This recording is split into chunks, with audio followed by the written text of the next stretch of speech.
And the classical example I can consider here is uranium. It is defined as interconversion of nucleons by emitting an alpha particle. What are the changes? Here is a diagram of a nuclear reactor which works on the principle of the fission process.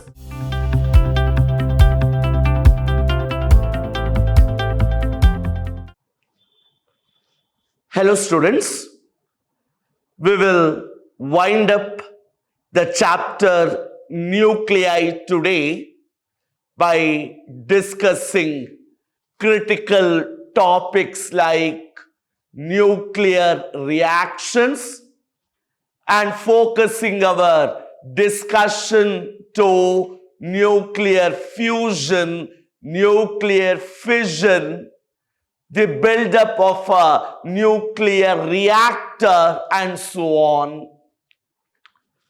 So the first topic that I start analyzing in today's class is nuclear reactions.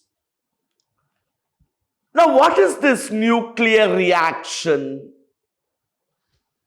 The moment I defined the phenomenon of radioactivity, I told it takes place with the emission of radioactive radiations, either maybe the emission of alpha radiations or maybe the emission of beta radiations or maybe gamma radiations.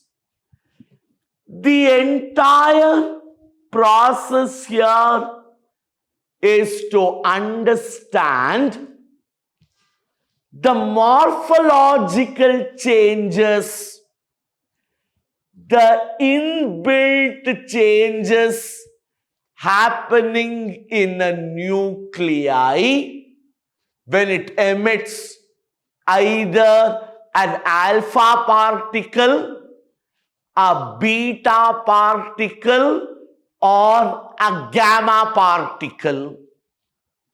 So my first discussion now is to understand what are the changes seen in a nucleus when it emits an alpha particle, or we say when a nucleus disintegrates by emitting an alpha particle.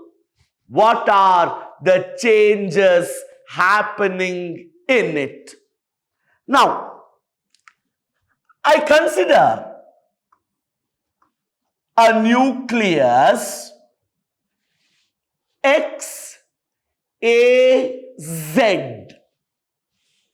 which I call as the parent nuclei. Very beautiful. Parent nuclei XAZ, which disintegrates by emitting an alpha particle. XAZ is emitting an alpha particle. It is decaying. It is disintegrating by the emission of an alpha particle.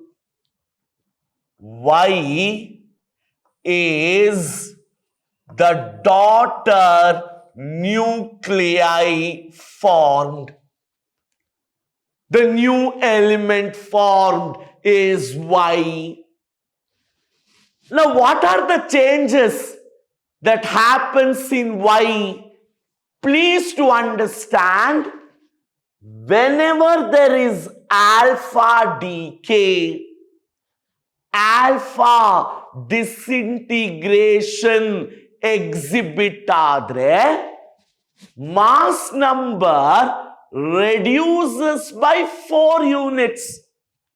The mass number of the new nucleus, the so-called daughter nucleus, reduces by 4 units, and the atomic number reduces by 2 units.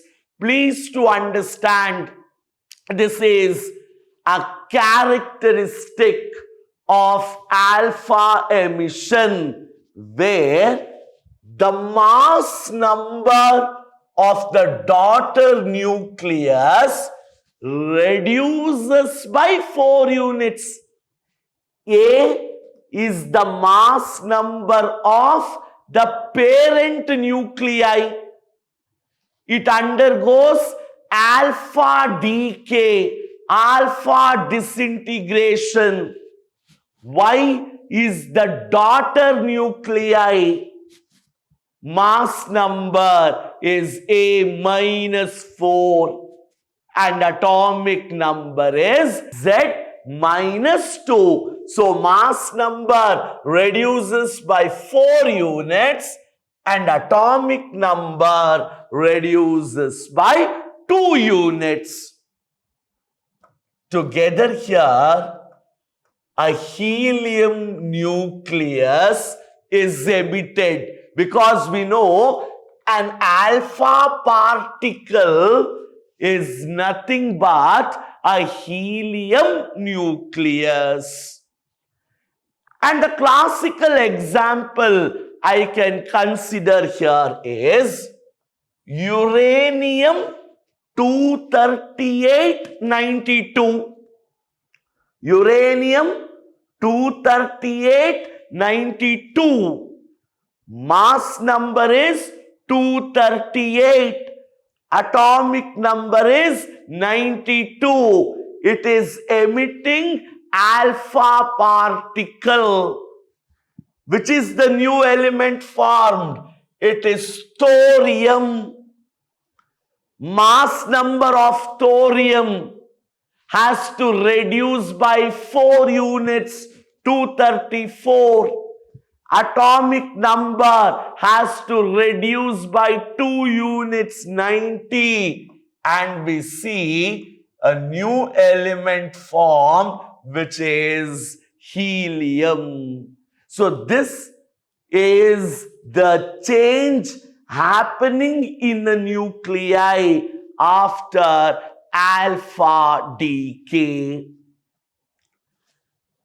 Now let us understand the phenomenon of beta decay.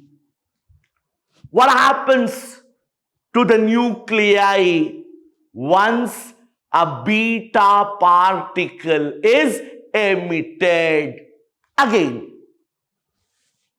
I consider a nuclei XAZ, what I call as the parent nuclei. XAZ is called the parent nuclei. Now this XAZ is decaying by emitting a beta particle. ಈಗ beta disintegration ಆಗ್ತಿದೆ. There is emission of beta particle, and Y is the daughter nucleus which is formed. In this case, wherever there is beta emission, the mass number remains the same. but the atomic number increases by 1 unit. Very beautifully, you can see here the mass number of the daughter nuclei remains same. Beta emission adaga mass number change agalla. No change in the mass number, but the atomic number increases by 1. So you have an beta particle and an antineutrino. A beta particle E0 minus 1 electron and an antineutrino emitted. For example, thorium 23490, beta emission has taken place. Beta disintegration has taken place. Daughter nucleus, it has the same mass number as thorium as its parent, but atomic number has increased by 1. There is an beta electron and an antineutrino emitted. So please to understand, alpha disintegration adre mass number of the daughter nuclei reduces by 4 units. Atomic number reduces by 2 units. If it is beta decay, mass number remains the same. Beta disintegration adre, the mass number of the daughter nuclei remains same. Atomic number increases by 1. We have a beta electron and an antineutrino emitted. Now, if you try to understand what actually is beta decay, it is defined as interconversion of nucleons.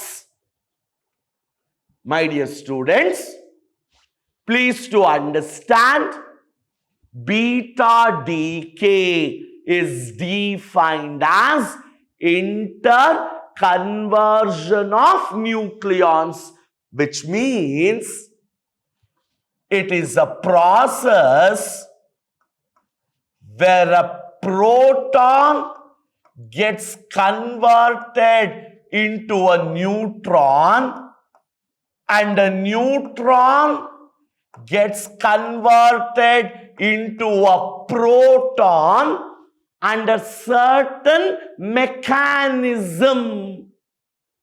In beta decay ಅಥವಾ beta disintegration ಅಂದ್ರೆ ಮೇಷ್ಟ್ರು interconversion of nucleons ಅಂತ ಹೇಳಿದ್ರು, which means inside the nucleus a proton is getting converted as a neutron and a neutron is getting converted as a proton.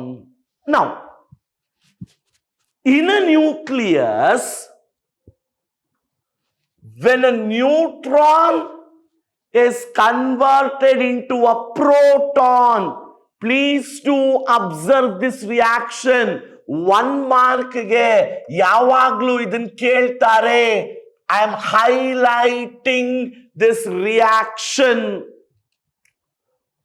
Neutron getting converted into a proton, there is always liberation of electron and neutrino. ಏನಾಗಿದೆ? ಒಂದು neutron proton ಆಗಿ convert ಆದ್ರೆ, to balance the mechanism, an electron and neutrino is an elementary particle. They are subatomic particles emitted. In the same way, when a proton is converted to neutron, now observe, H11 is the proton. It is converted into a neutron. Now this is very interesting. E+1, the electron present inside the nucleus. Only when this mechanism happens, and this is called lepton. Positive electron is called lepton. They are present only when beta decay happens, not always, and an antineutrino is emitted. So please to observe, when neutron is getting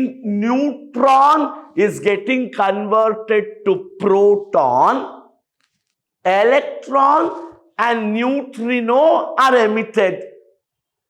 When proton gets converted to neutron, lepton and antineutrino are emitted.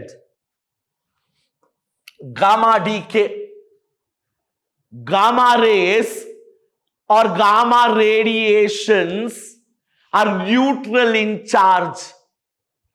So, when a nucleus emits a gamma particle, disintegrates through gamma emission, there cannot be any changes in its morphology. So, ಇಲ್ಲಿ ನೀವು ನೆನ್ಪಿಟ್ಕೊಳ್ಬೇಕಾಗಿರೋದು ಇಷ್ಟೇ. Alpha emission or alpha disintegration, mass number reduces by 2, atomic number reduces by 2, helium is emitted. Beta decay, mass number is reduced by 4, atomic number is reduced by, beta decay, mass number remains same, atomic number increases by 1. And depending on the type of beta decay, neutron to proton conversion, electron and neutrino are emitted. Proton to neutron conversion, lepton, positive electron ant karitivi, and an antineutrino. Gamma disintegration or gamma effect will have no impact in the changes of the nucleus. Now, a very important concept which is called nuclear fission. Fission of the nucleus. The word fission means split or break. The people who were responsible for the discovery of this phenomenon were Hans and Strassmann. Hans Strassmann discovered the phenomenon of nuclear fission. When they bombarded uranium with a slow moving neutron, very, very surprisingly, krypton and barium were formed. They were so puzzled. How is it possible? A heavy nucleus giving rise to two nuclei of middle mass number. Krypton 141, barium 92.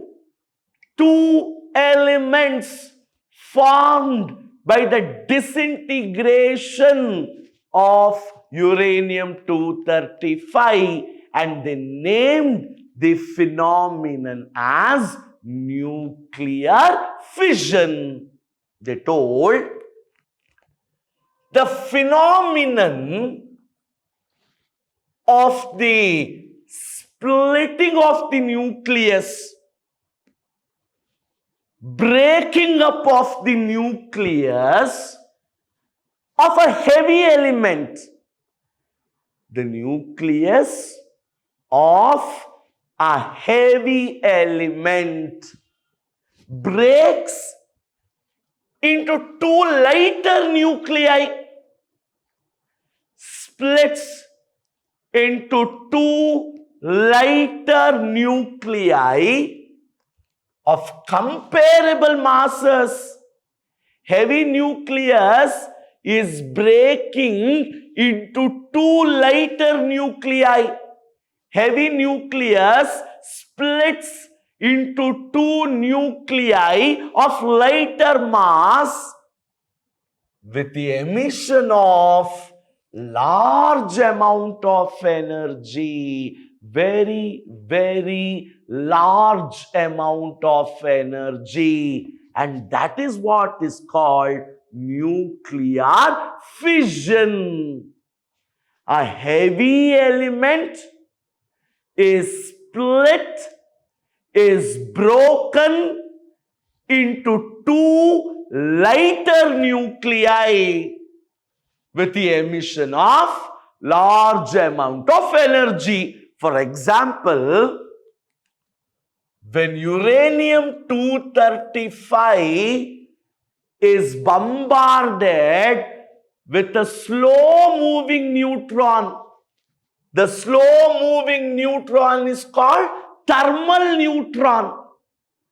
My dear friends, fission process, breaking up of the heavy nucleus, cannot happen with fast moving neutrons. Why? Little later I take up. Slow moving neutron bombarded with uranium-235 gives rise to a nucleus, what we write as 236 star. Beautiful. Please to observe, uranium-235 is never undergoing fission process. It converts itself into 236. That star indicates it is a compound nucleus. Whenever we indicate star, it means compound nucleus which is in the excited state. And it is this compound nucleus which undergoes fission. This excited nucleus which splits, and here we have krypton 141, barium 92. Andre, a heavy nucleus in the form of uranium-235 converts itself to uranium-236 star. This compound nucleus splits as krypton 141 and barium 92, where we have 3 neutrons emitted. And please to observe the amount of energy given out, 200 million electron volts. So large amount of energy is given out in the process. Here is a diagram of a nuclear reactor which works on the principle of the fission process. If you refer your textbooks, the diagram is very clearly drawn there. Nowhere a question is asked on this, but for curiosity, as an assignment, just check the diagram on nuclear reactor. The next one is nuclear fusion. Fuse. And the word fuse refers to combine. Now, fission is breaking up heavy nucleus into lighter nuclei. Fusion is combining 2 lighter nuclei to form single state heavy nucleus. Fusion ಏನಾಗುತ್ತೆ? Fuse, combining 2 lighter nuclei, ಈ 2 ಚಿಕ್ಕ nuclei to form single state heavy nucleus. You see, 2 lighter nuclei, deuterium ಅಂತ ಕರಿತೀವಿ ಇದನ್ನ, H12 plus H12, they fuse, they combine to form helium H42 plus a small amount of energy, 23.91. And the fusion happens only when the temperature is very, very high, in the order of 10 power 9 Kelvin. Therefore, it is also called thermonuclear reaction happening in the sun and the stars. Now, this is again a classical question, 3 marks, where you have to differentiate between nuclear fission and nuclear fusion. The first difference is the definition of the process. Here, heavy nuclei splits into 2 lighter nuclei. Here, 2 lighter nuclei combine to form a stable nucleus. Second equation which will define the process, we have already studied this clearly when we studied the phenomenon of fission and fusion. Energy released during fission process is more, 200 MeV. Energy released during fusion process is less. I told fission occurs at ordinary temperatures. Fission occurs at very high temperature. Thermonuclear reaction, raw products for fission like uranium are scarce in nature. Raw products for fusion like hydrogen is abundant. Nuclear bombs work on the principle of fission, hydrogen bombs on the principle of fusion. So, in this session, you have clearly understood the nature of a nuclear reaction. Here, we wind up with the chapter. The next session, I start up a beautiful topic, something called optics and optical instruments. Until then, prepare thorough for the nuclei chapter. Have a nice time. Thank you.